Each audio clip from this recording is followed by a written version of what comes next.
Bismillahirrahmanirrahim. Assalamualaikum warahmatullahi wabarakatuh. Alhamdulillahirrabbilalamin. Wabihi nasta'in ala umri dunya waddin. Wassalatu wassalam ala asrofil anbiya'i wal mursalin wa ala alihi wa sahbihi ajmain. Amma ba'du. Rabbi shrahli sadri wa yassirli amri wahlul 'uqdatam min lisani yafqahu qawli. Yang terhormat Bapak Dr. Andes Asep Herdi MAG selaku dosen pengampu mata kuliah Hadis Tarbawi, serta teman-teman yang saya banggakan. Pada kesempatan kali ini, kami akan membawakan sebuah materi yang berjudul Metode dan Media Pendidikan. Baik, perkenalkan, kami dari kelompok 6 yang beranggotakan Evi Fauzia, Fariha Sahila, dan saya Haris Ibrahim. Baik teman-teman, langsung saja kepada pembahasan materi yang pertama, yaitu tentang pengertian metode dan media pendidikan. Pengertian metode. Dalam bahasa Arab, metode disebut thoriqoh atau artinya jalan, cara, sistem, atau ketertiban dalam mengerjakan sesuatu. Sedangkan menurut istilah, ialah suatu sistem atau cara yang mengatur suatu cita-cita. Metode dalam pendidikan Islam di sini adalah jalan atau cara yang dapat ditempuh untuk bahan atau materi pendidikan Islam kepada anak didik agar terwujudnya kepribadian muslim. Alat pendidikan Islam yaitu segala sesuatu yang dapat digunakan untuk mencapai tujuan pendidikan Islam. Dengan demikian, maka alat ini mencakup apa saja yang dapat digunakan, termasuk di dalamnya metode pendidikan Islam. Selanjutnya yaitu pengertian media pendidikan. Media berasal dari bahasa Latin dan bentuk jamak dari medium, yang secara harfiah berarti perantara atau pengantar. Alat atau media pendidikan Islam di sini adalah jalan atau cara yang dapat ditempuh untuk menyampaikan bahan atau materi pendidikan Islam kepada anak didik agar terwujud kepribadian muslim. Alat pendidikan Islam yaitu segala sesuatu yang dapat digunakan untuk mencapai tujuan pendidikan Islam.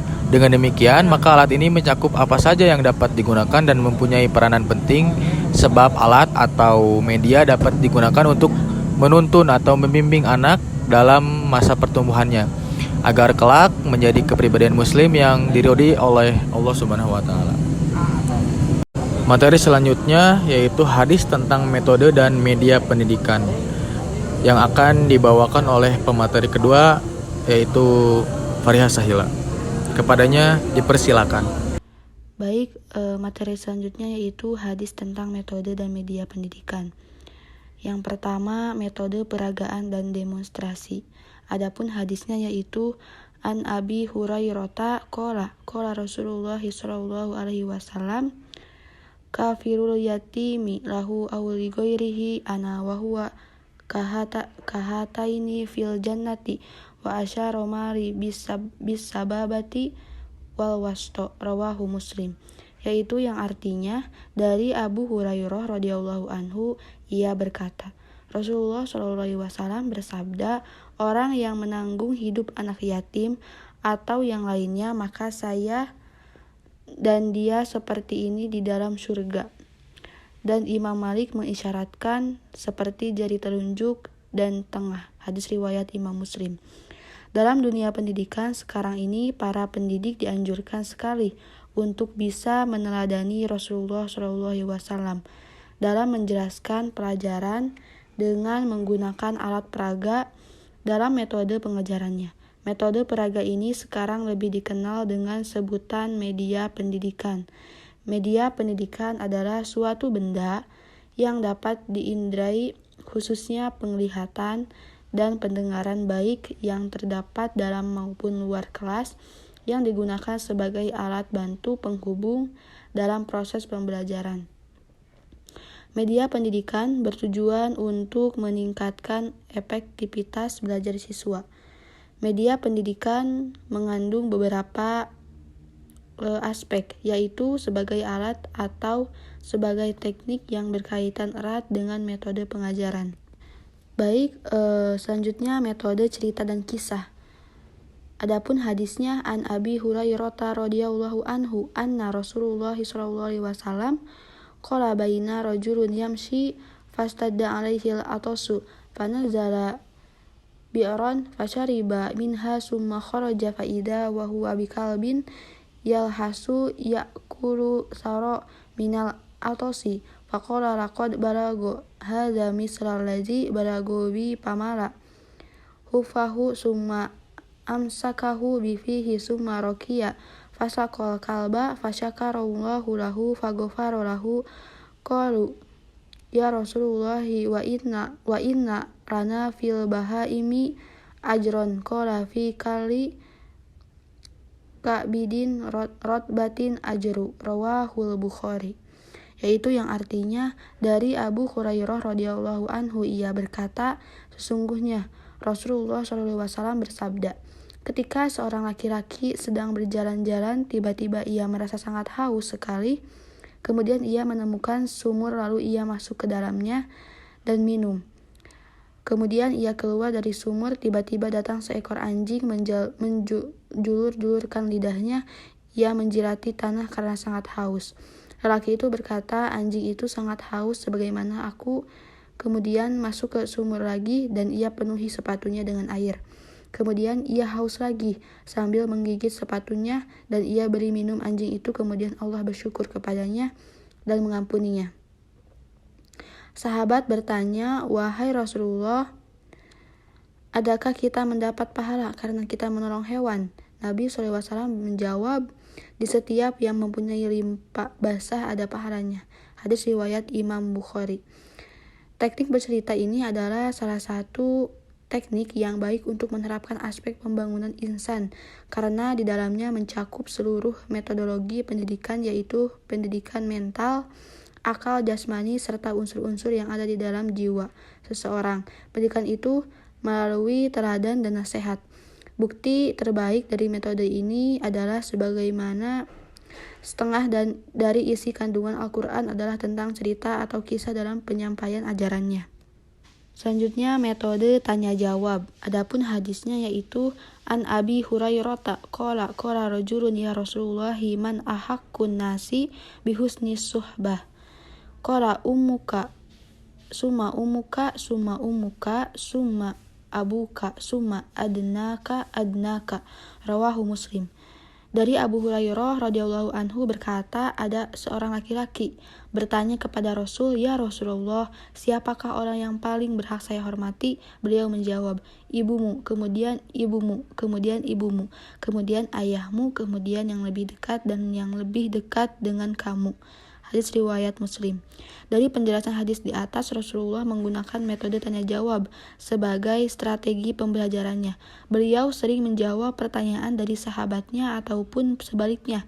Metode tanya jawab ini sendiri ialah metode pembelajaran yang memungkinkan adanya komunikasi langsung antara pendidik dan peserta didik. Sehingga komunikasi ini terlihat adanya timbal balik antara guru dengan siswa.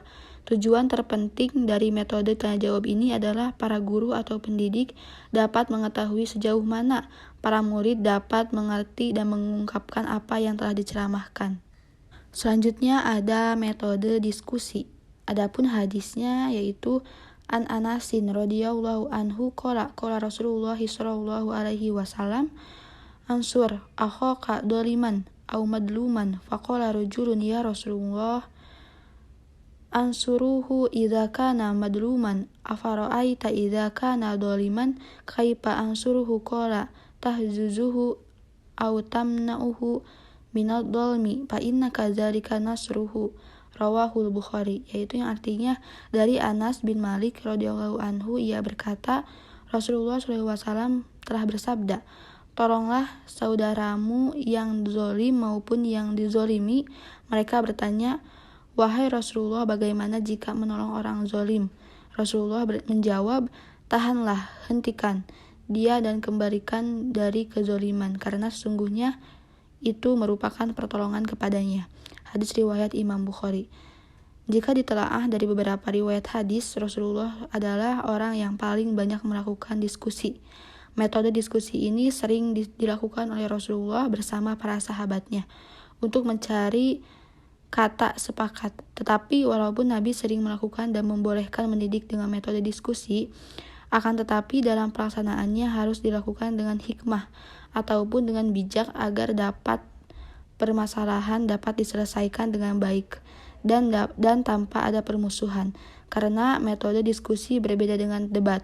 Jika debat adalah perang argumentasi, beradu paham dan kemampuan persuasi dalam memenangkan pendapatnya sendiri, maka dalam metode diskusi diharapkan semuanya memberi sumbangsih sehingga semua bisa paham dan dimengerti secara bersama.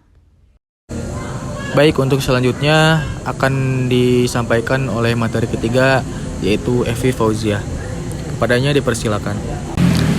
Metode ceramah. Hadasana Qutaibah Ibni Sa'idu wa Zuhairina Harbi qala hadatsana Jarir an Abdi Malik ibni Umar an Musa ibni Tolhah an Abi Hurairah qala lamma anzalat hadhil ayah wa anzir ashiranaka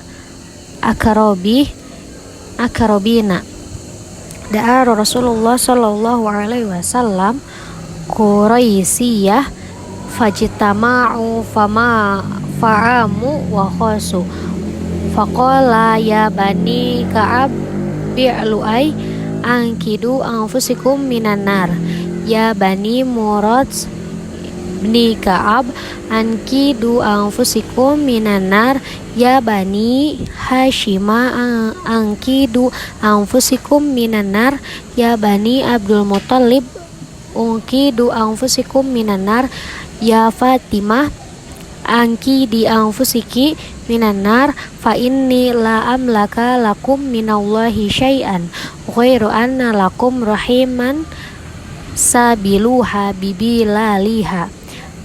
Rawahu Muslim. Menceritakan kepada kami Qutaibiyah ibnu Sa'id bin Zuhair ibnu Harb berkata, menceritakan kepada kami Jarir dari Abdul Malik ibnu Umar dari Musa ibnu Tohal dari Abu Hurairah, ia berkata, tatkala diturunkannya ayat ini dan peringatkanlah para kerabatmu yang terdekat. Quran surah Asy-Syu'ara ayat 125. Maka Rasulullah SAW memanggil orang-orang Quraisy. Setelah mereka berkumpul, Rasulullah SAW berbicara secara umum dan khusus. Beliau bersabda, wahai Bani Ka'ab ibnu Lu'ay, selamatkanlah dari kalian dari neraka. Wahai Bani Abi Syam, selamatkanlah diri kalian dari neraka. Wahai Bani Abdi Manaf, selamatkanlah diri kalian dari neraka. Wahai Bani Hashim, selamatkanlah diri kalian dari neraka. Wahai Fatimah, selamatkanlah diri kamu dari neraka, karena aku tidak kuasa menolak sedikit pun siksaan Allah terhadap kalian. Aku hanya punya hubungan kekeluargaan dengan kalian yang akan aku sambung dengan sungguh-sungguh. Hadis riwayat Muslim. Media pendidikan, media lidah dan jari. An Abdillah bin Umar radhiyallahu anhu qala astaka Sa'd bin Ubadata syakwa lahu fa'atahu Nabi sallallahu alaihi wasallam ya'uduhu ma'abni Rahman ibni Aufin wa Sa'id ibn Abi Waqqasin wa Abdullah ibn Mas'ud radhiyallahu anhuma falamma dakhala alaihi fawajada fi ghasyiyati alihi faqala qad qalu la ya Rasulullah fabaqa Nabi sallallahu alaihi wasallam falamma ra'al qaumu bukaan Nabi sallallahu alaihi wasallam bakau fi qala ala tasma'una illallaha la yu'addibu bidam'il ain wala bihuznil qalb walakin yu'addibu bihadza wa asyara ila lisanihi aw yarhamu wa inna mayyita yu'adabu bibukai ahlihi alaihi wa kana Umar radhiyallahu anhu yadribu fihi bil asa wa yarmi bil hijarati wa yahthi biturabi. Rawahu Bukhari wa Muslim. Dari Abdullah bin Umar radhiyallahu anhu, dia berkata, Sa'ad bin Ubadah menderita sakit, lalu Nabi sallallahu alaihi wasallam datang menjenguknya bersama Abdurrahman bin Auf, Sa'ad bin Abi Waqqas dan Abdullah bin Mas'ud radhiyallahu anhu. Ketika Rasulullah sallallahu alaihi wasallam masuk menemuinya, maka beliau mendapati sedang diliputi atau dikelilingi keluarganya. Beliau Rasulullah SAW bertanya, apakah ia telah meninggal? Mereka menjawab, tidak wahai Rasulullah. Nabi SAW pun menangis. Ketika orang melihat Nabi menangis, maka mereka pun turut menangis. Maka Nabi SAW bersabda, apakah kalian tidak mendengar sesungguhnya ya Allah tidak menyiksa dengan sebab air mata dan tidak pula sebab sedih hati, akan tetapi dia menyiksa dengan sebab ia seraya menangis, mengisyaratkan dengan lidahnya atau memberikan rahmat. Sesungguhnya mayit disiksa dengan sebab tangisan keluarganya kepadanya. Umar bin Khattab memukul orang karena hal tersebut dan melempari dengan batu serta dengan tanah. Selanjutnya ada fungsi, metode, dan media pendidikan. Yang pertama, fungsi metode. Metode pendidikan Islam mempunyai peranan penting sebab merupakan jembatan yang menghubungkan pendidikan dengan anak didik menuju kepada tujuan pendidikan Islam, yaitu terbentuknya kepribadian muslim dan dapat mengarahkan keberhasilan belajar, memberikan kemudahan kepada peserta didik untuk belajar berdasarkan minat serta dorongan usaha kerja sama dalam kegiatan belajar mengajar antara pendidik dengan peserta didik. Di samping itu, dalam uraian tersebut ditunjukkan bahwa fungsi metode pendidikan adalah memberi inspirasi pada peserta didik melalui proses hubungan yang serasi antara pendidik dan peserta didik. Yang kedua ada fungsi media. Yang pertama, membantu memudahkan belajar bagi siswa dan juga memudahkan pengajaran bagi guru. Yang kedua, memberikan pengalaman lebih nyata atau abstrak menjadi konkret. Yang ketiga, menarik perhatian siswa lebih besar, jalannya tidak membosankan. Yang keempat, semua indera murid dapat diaktifkan. Yang kelima, lebih menarik perhatian dan minat murid dalam belajar. Yang keenam, dapat membangkitkan dunia teori dengan realita. Terima kasih. Cukup sekian pemaparan dari saya kembalikan kepada moderator.